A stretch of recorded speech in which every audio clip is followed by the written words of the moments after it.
Hi everyone, it is Natalie from Being Intentionally Creative. We are switching gears up today and we are going to work on making some resin pieces.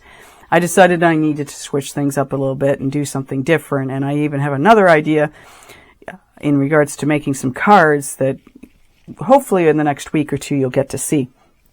Anyway, what are we doing today? Well, we're going to work on, I'm going to say, some jewelry pieces. Nothing too fancy smancy, but just some basics. So you'll see this ring I've got here made out of resin, and I have a mold for it right here.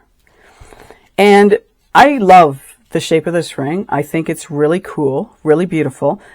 And what I want to do though is, as much as I love this, sort of basic shape, I want something on the top of this. I want to just add some resin bling to it, if you will. I found a mold that I bought that allows me to make flowers. And let's just see if I can get something, maybe just against my hand like that. There we go. To make flowers. So I thought to myself, I actually thought this was going to be too big for the top of this. But as I say, go big or go home. And let me just place it on there. I don't know how well you're going to see that.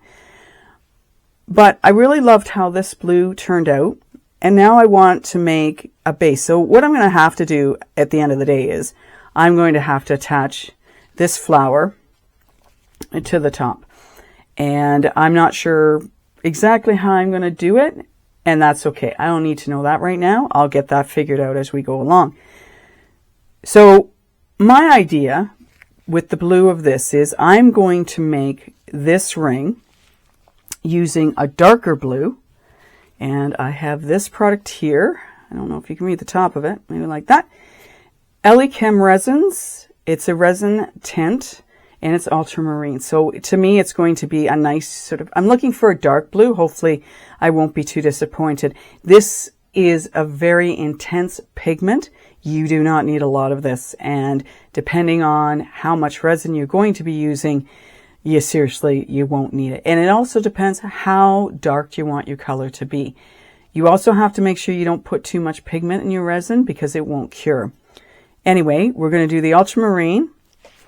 And then, as well, I have two products here that are by Eye Candy. Let me just show you there.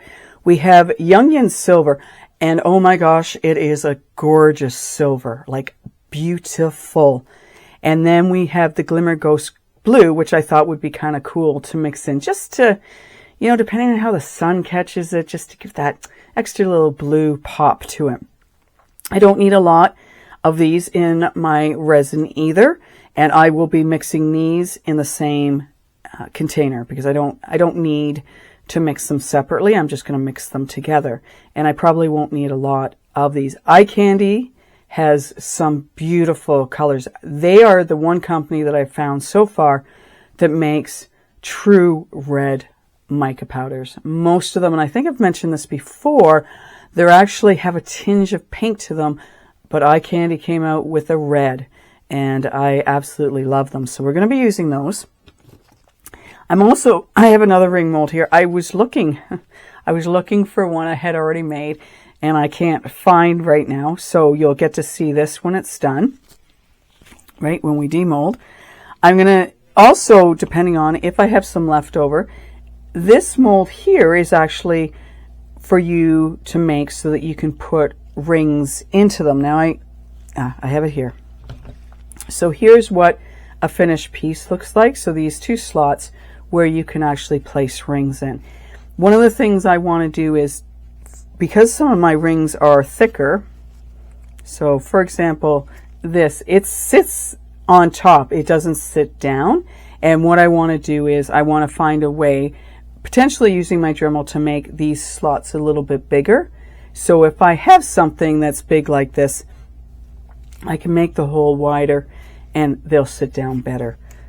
You're somewhat limited with the size of these slots as to what kind of your ring that you could put in here. These were just leftover resin, and I was just trying out because I wanted to see what these look like. So if we have some leftover, we're going to, pour it into here. Always have a container that you can pour your leftover resin into, and potentially something that you can use or want to use.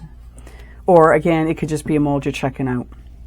So I've got my resin mixed up, so we can't let that sit for too long. We got to get going on that. And then this is the other mold I have. This is just a straight round ring mold. The bottom row is just a plain round, and then this top row will have some dimension to the outside of the ring. I want to sort of say like a diamond shape, just to give you some context as to what those would look like. So again, I've made 40 mil of resin. We're going to start with these two molds. And then if I have leftover, I want to do a couple of these top ones. And then if there's still something left over, then we'll throw it into this mold right here. So we're just going to put that off to the side. We're going to put things off to the side we don't need right at this moment. I have 2 cups, one for my blue, one for my silver, and my Glimmer Ghost Blue. I also have these pipettes.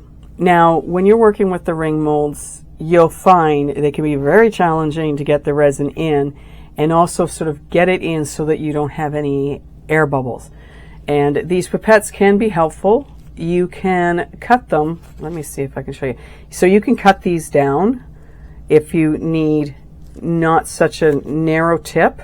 You can cut these. They're just made of plastic, and you can suck the resin up. One thing I do find with these is that you tend to end up with some air bubbles in them. So they can work. They can be helpful. I have my stir sticks, and I have my cute little spoon that I use for pulling out my mica powders or my glitter or what have you. So let's get going. As I say, I've already mixed up my resin, so you don't have to be bored with that. I'm basically going to, and just to let you know, I used Magic Resin is the product I'm using. I started using it and I went, oh, I've got others I could have used, but Magic Resin, Art and Craft epoxy resin. I really like this brand. It's very good, and it's Canadian. So there you have it. So we're just gonna pour this, and as I'm realizing I only need one of these, and I'm sort of looking to get about the same amount in each, but I usually end up with more of one color than the other, and I think I'm going to let that more color be the blue. So I don't need that.